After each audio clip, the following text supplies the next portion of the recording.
Welcome to Bangkok. In this video, I'm going to tell you about everything you need to know before coming to Bangkok. And this is rather you're coming for a visit or you're like me, a digital nomad who likes to travel the world and just kind of make home wherever I'm at. I'm going to talk to you about what you can expect in terms of cost, what you can expect in terms of safety, what you can expect if you plan to bring your family here. But above all, I'm going to talk to you about the overall experience of being in Bangkok. It's an amazing place, so listen very close if you're planning to come to Bangkok or you're just curious, all right? So we are here at the villa where I'm staying. It's absolutely beautiful. And if you look up, we're in the middle of the city, okay? So Bangkok is a whole lot of just surprises, I think. And whatever you've heard about the city of Bangkok and Thailand in general, trust me, it's so much more than that. Now I'm gonna tell you up front, people do not dress like this in Bangkok. I got this at the MBK Center. I was like, well, this looks nice for my Bangkok review video, but this is just what I'm wearing, y'all. So anyway, come on in here, get in here. For those of y'all who don't know me, my name is Malcolm MJ Harris. And for about a decade and a half, I have been doing videos on everything about living your best life. I'm a best-selling author, and what I'm focused on is helping you to just live fully and live freely. And for me, a part of my journey has been living fully and living freely by traveling the world. So let's get in here and we're gonna have a conversation. So this is my villa that I've been staying here in since I've been in Bangkok. I've been here for almost a month now, and it is absolutely gorgeous, as you can see. So let's just have a seat. Let's have a quick little conversation. In fact, y'all can sit here and we're going to talk about how it is to visit Bangkok. And I'm going to give you my review of it, all right? So let's talk about how you get to Bangkok and the cost of that.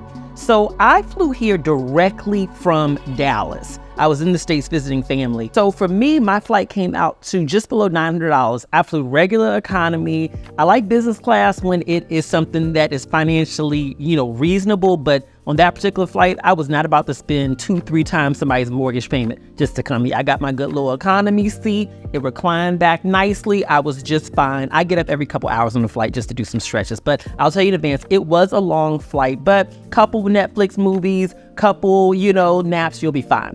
So coming here was not that hard. One of the things you're going to first recognize when you land here, pretty much independent of what time of year you get here, is that the weather is warm. If you don't like humidity, don't come here. I personally love that humidity. I like having it warm at night and warm during the day, so it doesn't bother me at all. So make sure that when you're trying to figure out what to pack, that you pack for if you're going to be in very warm weather. I would say the weather generally is somewhere between about 80 to 90 degrees each day that I've been here. And also make sure that before you travel, check to see, is it the rainy season? In Asia, and especially Southeast Asia, I find that you don't really have winter and summer. What you have is rainy and not rainy. And during rainy season, it can rain really heavy, then not at all, then really heavy and not at all. It comes different at different times of day. So make sure you're prepared for that. But once you're in Bangkok, I would say the first impression that I had was that this place is far more modern than what I could have ever expected. Just for context, I have lived in Bali, Indonesia. I've traveled throughout Southeast Asia, from Malaysia to different parts of Thailand. I had not been here prior to just a couple months ago. I've been to Tokyo, I've been to Singapore, and I can tell you that Bangkok literally blew me away. The city is absolutely massive. From what I understand, it's even bigger than New York in terms of population and area. So when you come here, you're going to immediately be overwhelmed by just how vast it is. But here's the thing. It is a very easy to navigate city, although it does have a lot of traffic. You got the train system, but you also have this app called Grab. I would highly recommend that you download it. It's sort of like an Uber. You can order food on Grab. You can order cars to take you around on Grab. You can even order motorbikes to pick you up, which is actually a good hack for how to get around because it can be a lot of traffic and motorbikes can kind of weave through that traffic. I would say I have felt very safe on the motorbikes, so some people are a little scared to use them, but keep in mind, I did live in Bali, so I had my own motorbike for a while. I know how to ride them. I know how to ride, in the back of them. So it's cool for me. But when you get into Bangkok, one of the things you're going to recognize is that it is very much so an international city. So you're going to see lots of different races, lots of different groups. I will say one of the things that surprised me most was seeing how many Black people I've seen in Bangkok. Because when you think of Southeast Asia, you do know that a lot of people travel here, but I've been throughout Southeast Asia and you typically don't see a lot of people who look like me. You just don't. But in Bangkok, I have seen so many. Now, I'm not saying we're anywhere near the majority here, because we're not, but there is a sizable number of us here from America, from Europe, from various parts of Africa, where you won't feel like you're the only one if you're a person of color. So within Bangkok, the other thing you have to recognize is because it is an international city, you really don't have to worry about if you don't speak Thai. In most areas that you may find yourself as a tourist or as an expat, you're going to find that the majority of businesses there have people there that speak English or enough English to be able to service you in all of your needs.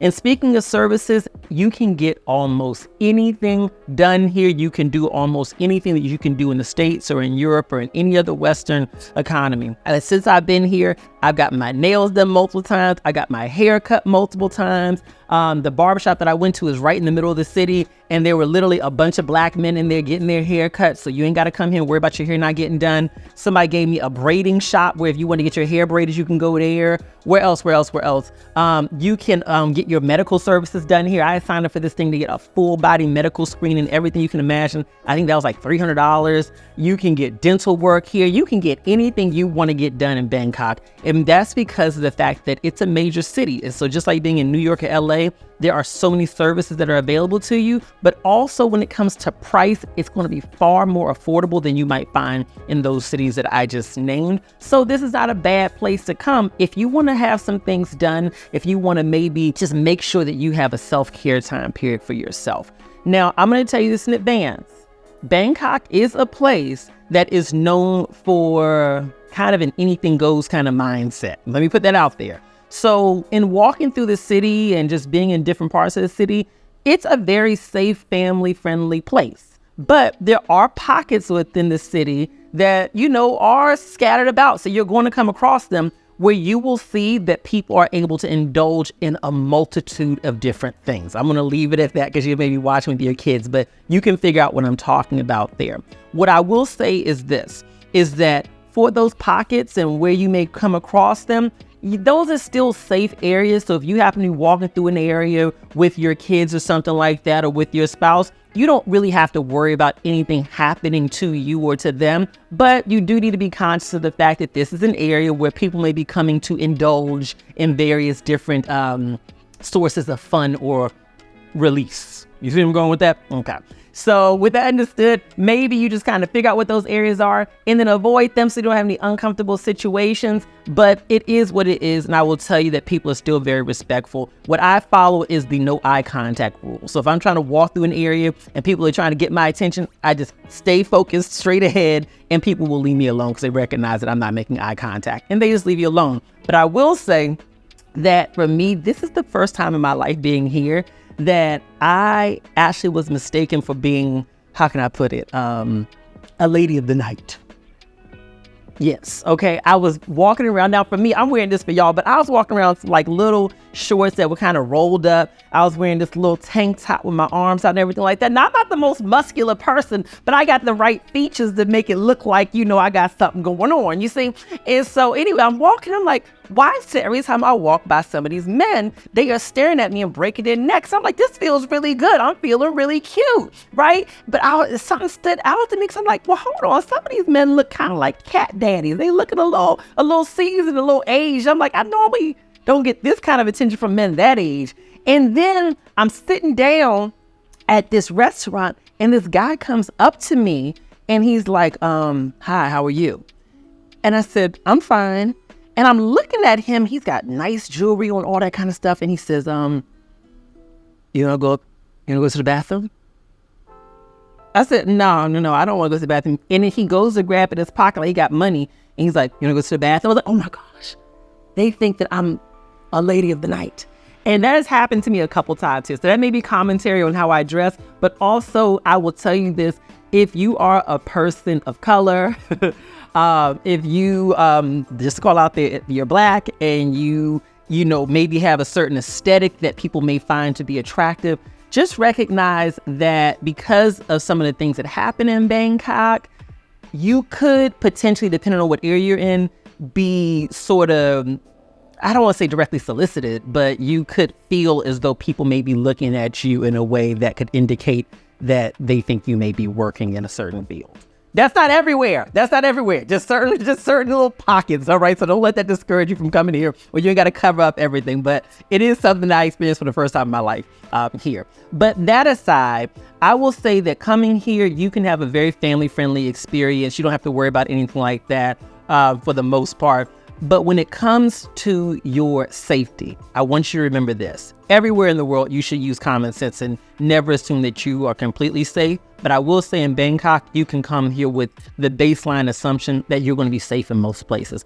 It is probably the safest place or the safest big city that I've ever been to. I've walked around on streets with not a lot of people on those streets, which you really shouldn't do, at 2 or 3 o'clock in the morning, which is probably why people think I'm a lady of the night, right? But whatever. Walk around those streets, walking back to my hotel or going to get something to eat, and I have felt perfectly fine. There's always people walking around on the streets. You see security guards all over the place, but generally, it's just not a culture of a high crime kind of place. And I think you'll find that throughout Southeast Asia, most of these countries, most of these major cities tend to be very safe. Use common sense, but I think you will be perfectly fine here. Of course, if you are a woman traveling alone, I don't want to make this about gender, but you do need to be extra conscious about your safety, So if you're going to get into an Uber or a Grab or something like that, and you're going to a certain destination, one of the things that I always do, independent of gender, is I always pull up the directions on my phone to make sure the driver's staying on the route. I had a friend who was traveling and they were a little tipsy in the backseat of their car. And this happened here. And the driver tried to kind of take my friend to another area. And what the driver was saying in Thai, unfortunately, there was someone with my friend who spoke Thai, so he understood what was being said, was, oh, your friend is cute, is your friend a little tipsy? Oh, we can go over here and, enjoy a meal together. Maybe we can have some drinks together. So the driver was trying to take some liberties. That's the only time I've ever heard something like that. But I do want to highlight that just because this is a very safe place does not mean that you should not use common sense, when you're out and about. Let people know your location, turn on your location. If you're staying here, it's always helpful to let the U.S. Embassy know or the State Department know where you're staying. They have a travel website where you can do that at. Just use common sense. But let's go ahead and talk about how the prices are here, because I am someone who I like to ball on a budget. I've been through many phases of my life. I've been through phases where I've made a lot of money. I've been through phases where I was barely making anything. I've been through phases where I was deep in debt. I have been all over the place, and I've been in those places multiple times. Okay, it's been like a cycle.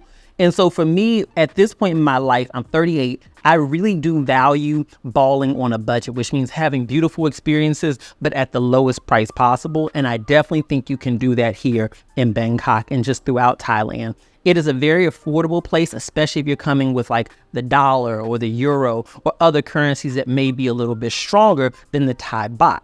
And so for me, what I have found is that my hotels have generally ranged from about $20 some odd a night. That's where when I was a little further outside the city visiting with one of my family members, on out to when I'm in the city, it can come out to maybe $100 or $200 a night. $200 a night is pretty high. That's pretty high. A lot of the hotels for a really nice one could be like $100 a night. I found a really great hotel that was like, I think $47 a night. So it's all over the place. So if you start looking at booking websites, set the price range, I would say, to $100 a night, see what you find, but also maybe try setting it to like $50 a night and see what you find, because you're going to find that there's a lot of great options. But read the reviews. I have found that the hotels here do an amazing job of posting really beautiful photos. So you want to read the reviews, right? And it was just like this in LA. So I'm not trying to put it just on the Thai people, where you want to read the reviews just to make sure, does the people's experiences with this particular hotel or Airbnb, does it line up with what the hotel or Airbnb is saying that you're going to get?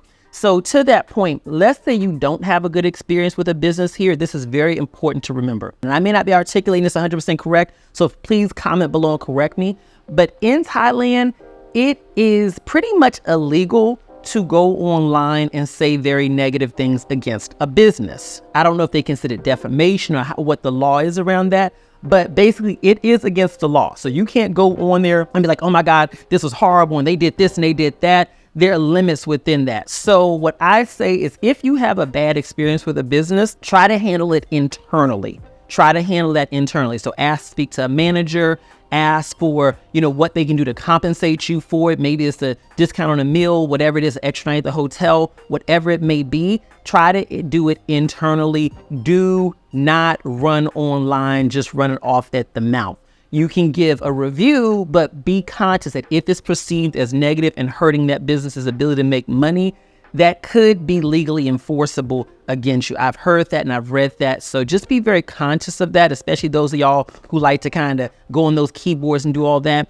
Different countries operate differently. So when it comes to being here, another thing you want to keep in mind is that the royal family is really sacred here. That's very important to remember. So you'll be in different businesses and you'll see sometimes pictures of the royal family in gold frames and things of that nature. It is very important that you are very respectful towards those images. It is not looked upon highly, and frankly, it is illegal for you to say negative things or things that could be perceived as negative against the royal family. So just be very conscious of that Thailand is a monarchy, and this is not the time to give your commentary on monarchies or anything like that. I would say the best approach is just to say nothing at all if you don't have something nice to say.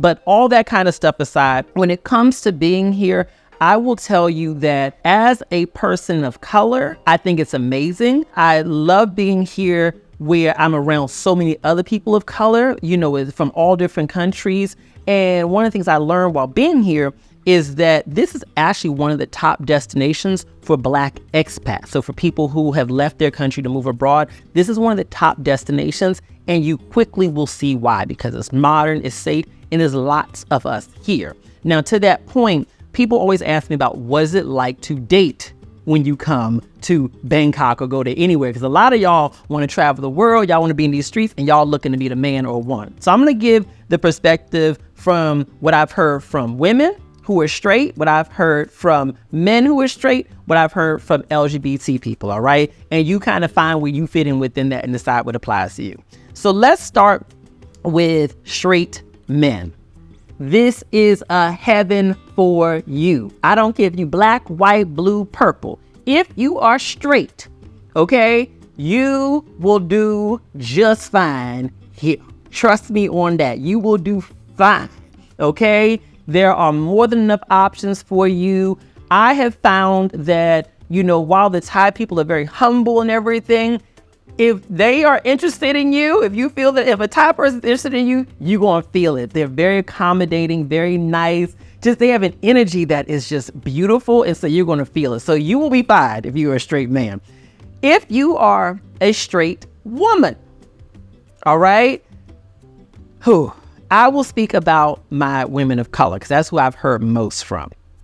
I'll start there. For women of color, is this the place to come to find a man of color? I would not say that this would be my top destination for that. If you only date people who look like you, that could be a little tough for you. Because the fact of the matter is, you are in a country where the majority of people don't look like you. And like in any country, what I've found is that people tend to have a preference towards people who generally look like them. I don't know that that's a bad thing. I think it's just a normal human thing. And so I have found that women who come here and they are looking for a man who looks just like them, that's going to be tough. Because the numbers are smaller on that end. And a lot of those men who are here may be more open-minded, so they may be dating women who are from Thailand or women from other cultures. That's not a bad thing. It's just a reality. And I think it actually shows you how open-minded you should be. What you have to recognize is in an international place like Thailand, there are so many people here from different cultures, and this is a great opportunity to sort of spread your wings and to open yourself to truly embracing the attractiveness, the beauty, and just the appeal of men from different cultures. If you're open to doing that, then what I think you're going to find is that you're going to have a very fruitful experience here. But understand that the way that I have found that men show attraction here is a bit different than what you may experience in America. Okay, so what I found is that the way a lot of men will show you attraction here is they kind of will look at you, you catch them looking, and they look away, right? And then you catch him looking at him, is he looking at me? And you look in and he kind of looks away. Or he'll find some reason to be very close to you. And so you may find that you need to be a little more forward than you're used to. So this is a great opportunity to maybe stare a little bit longer, you know? Or maybe when they get closer, you find a reason to speak to them. Hey, where are you from? Just start a conversation. I think that the men here, independent of what cultures they're from, if you're willing to give them that open door, they will walk through it. But if you're looking for somebody to walk up to you, hey, how you doing? And put all the game down like we're used to in the States, that's not going to work here, okay? Now, for members of the LGBT community, I can tell you this as a LGBT man, all right?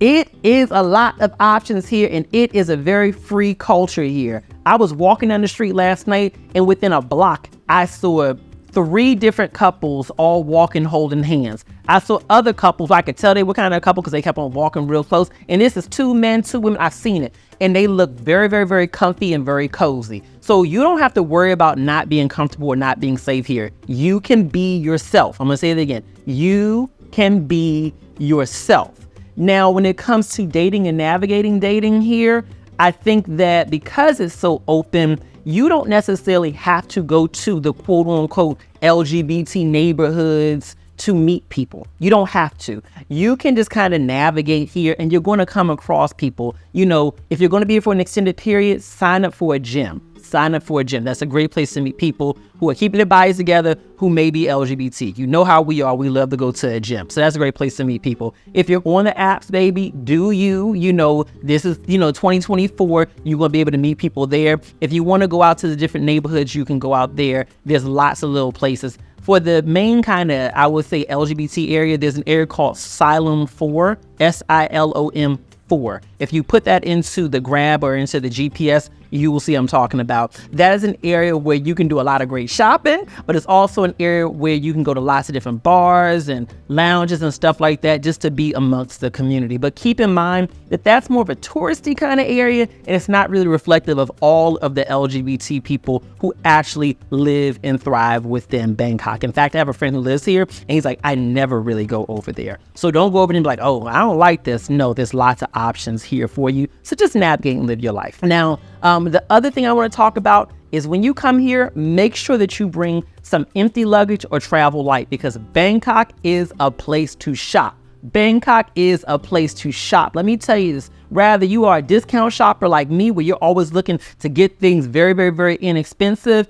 you can do that. Or if you are a high-end shopper, you can do that as well. Bangkok has more malls than anywhere I've been to, probably second to Africa, because in South Africa, they love a good mall. But in these malls here, I'm going to tell you, it's designer stores, it's everything you could ever want. So you can spend a grip here or you can spend a discount here. So if you're looking to get anything, perhaps hold off on buying it until you get here, because you may find that you can buy it here and buy it very inexpensively, but bring extra luggage so you'll have room to take things back with you. This is not a place to come and overpack, all right? So if I had to give Bangkok a score from a travel perspective, I would say that Bangkok is probably about, for visiting, just as a tourist, I would say it's probably about an 8 to an 8.5. The reason why I won't give it a 9 or a 10 is because it is far. So if you're not someone who's comfortable being on a long flight, this is probably not the place to come. But I would say for a digital nomad, an expat, someone who's looking for another place to call home, this place is probably a 9.5, because it is very, very, very affordable. I have friends who have full-on 1-bedroom apartments here, and they're barely spending $300 or $400 a month. Some spend thousands of dollars a month, but you can live very affordably here. It's safe, it's inclusive. It's just a really wonderful place. So if you're a digital nomad looking for a place to be, I think this is a great option. I don't know how all the visas work here, but what I've heard is that generally speaking, there are lots of options that you can look at if you want to stay here for an extended period of time. But to that point, if you think you want to come here for an extended period of time, do your homework online to figure out what visa option may be best for you. I always say when I travel planning to be in that place for an extended period. So I look into my options before I go, because the last thing I want to do is get to that place like, oh my God, I love it. How do I stay here? And they're like, oh, well, you have to apply for a visa through your home country, or you have to apply for it from outside of this country. And now you got to travel outside the country and come back. You don't want to do that. That's happened to me multiple times. So I've learned at this stage of my traveling to look into visa options before before I get there. That way, if I like it, I can do all of my homework and my legwork, and I'm there and I'm able just to stay without spending extra money, having to leave the country and come back and all that kind of stuff. But anyway, if you have any further questions about Bangkok, feel free to comment below in this video. And if I can answer them, I'm happy to. Or if you want to answer them for one another, because some of you all are avid travelers and you've been here and maybe you've got more insights to share than what I've shared. But either way it goes, I encourage you, get your passport for your home country. Even if you don't have the funds to travel a lot right now, just get the passport, because you don't know when the next opportunity may come up to travel. And when it does come up, you want to be able to take advantage of it, because this world is so big and it's so awesome. And I want you to be able to see it while you're here. So until next time, thanks for joining me on this review, and I'll be posting more.